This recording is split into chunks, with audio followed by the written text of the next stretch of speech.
But speaking of things that are new and kind of consisting, it was reported last week. Microsoft decided to invest multiple millions of dollars into Chat GPT, which I'm still trying to like kind of. I've been hearing about it a lot, but I haven't had 2 seconds to really dive into what it is.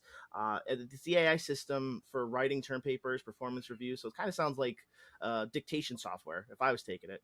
But Microsoft, I guess, had already invested 1 billion into the platform, and they've added more cash to OpenAI, which is the parent company that runs ChatGPT. The investment is going to be up to 10 billion, and it comes amid rumors that it will start offering a professional tier subscription that costs around about $42 a month, and I guess it'll provide faster, more stable responses, access to new features. A lot of the bells and whistles you're not going to get with the free tier. So I guess my question is here is there's no word on it yet, whether or not secretly the answer to life. But what do you think, Tom? Do you think that this is the answer to life, the universe, everything? What's your take on Chat GPT? Well, I think that you probably don't need to worry about anything when it comes to what ChatGPT is trying to do to take over the world. This is the thing. We know that these systems need investment to live, and for everyone out there who has been using ChatGPT to write performance reviews, to do code checking, to do all these things, do you remember the old adage that if the product is free, it's not a product, you're not the customer? What do you think you've been doing with ChatGPT all of this time? I'll give you a hint. You've been training it. I got an email from Amazon the other day, and they wanted me to go in and they gamified it, but they wanted me to answer some of the questions that their speakers get asked that it can't answer.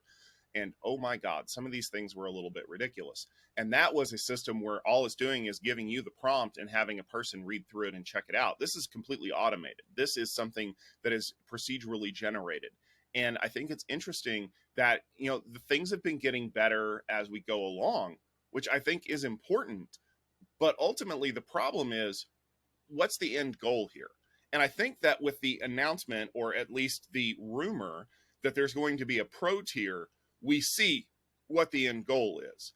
So everybody remembers when DALI was the hot, cool thing, right? And you could compile it yourself and run it on things. You could install it in a cloud instance, or you could use some of these demo tiers. And the demo tiers were always locked out because they had a limit of the number of connections they could have and all this other stuff.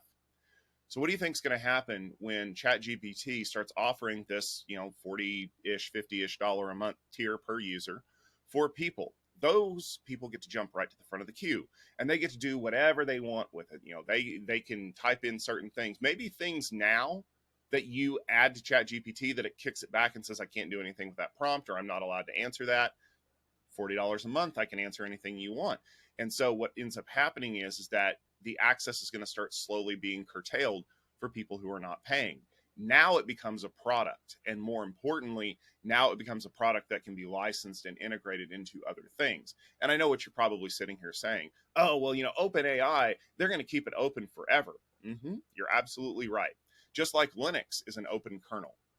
And if you want to run it on anything, you have to use some form of proprietary software from a lot of different companies, whether it's graphics card drivers, Win modem drivers. Yeah, I'm that old. Or even just wrapping it around a distribution to get support or something like that. The value to Microsoft in ChatGPT is not in ChatGPT. The value is in what ChatGPT and OpenAI can deliver back to Microsoft for some of their AI learning models. And if that also happens to come with a monthly payment from pro users, I don't think Microsoft is going to turn that down. Given the fact that they were willing to invest $10 billion into this platform after they reduced 10,000 jobs, tells me that there is a longer timeline for what we're going to see out of ChatGPT, and it's not just writing your kids' homework. Yeah.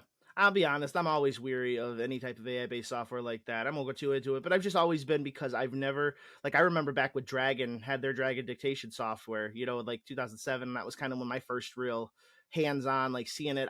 I'm always weary, right? Because again, maybe it's a security professional be like, where's the data go? Whereas you have to watch what you say. I've caught people in like the healthcare space try to use it. It's like you can't do that, because again, you can't dictate certain pieces of information. So I always watch with that. I think ChatGPT definitely is going to have a bigger future. It is though. I'm not. I would assure you that they're not going to turn away, like you said, they're not going to turn away a profit. It's only going to help them. It's all cream on the top for them. So definitely going to be interesting.